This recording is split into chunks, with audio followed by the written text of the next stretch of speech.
Tumutubo sa tabi, yun ang tinatanong. Oo, yung ugat. Yung ugat po niya. Yung gumagat.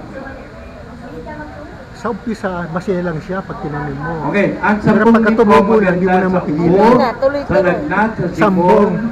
Maganda rin po sa mga dumi ng ihi, no? Yung mga urinary tract infection. Ilang iinumin yun ng 14 na araw. Labing apat. Araw-araw, kidney cleansing po. Kidney cleansing. Gusto nyo kidney detox? Ito rin po. Pampa-detoxify ng inyong kidney. Okay? Yung overdose Pwedeng ba yan? maghalo-halo. Yes. Wala, ano? Alam nyo, marami nagtatanong, pwede daw bang haluan? Luyang dilaw, luyang puti. Lahat po ng halamang gamot, mas maganda kung may kasama. No? Well, tinuturo ko po ngayon pa isa-isa. Sa totoo lang po, maganda yung 3-3, 5-5, 7-7, siyam-siyam. Hindi po sila nagka-cancel. Right? Hindi ko kagaya sa Facebook cancel. Right? Sa social media cancel. Sa halamang gamot walang cancel. Nagtutulong-tulungan ang mga halaman. Hindi po sila nag-e-exis-exis. Okay ba yan? Tandaan niyo po, no?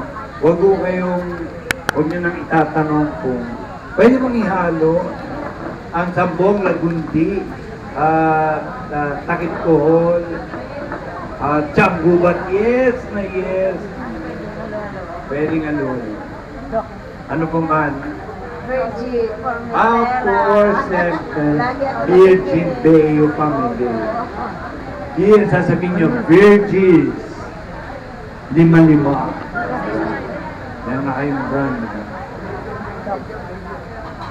Ito yung nilinom kong herbal eh.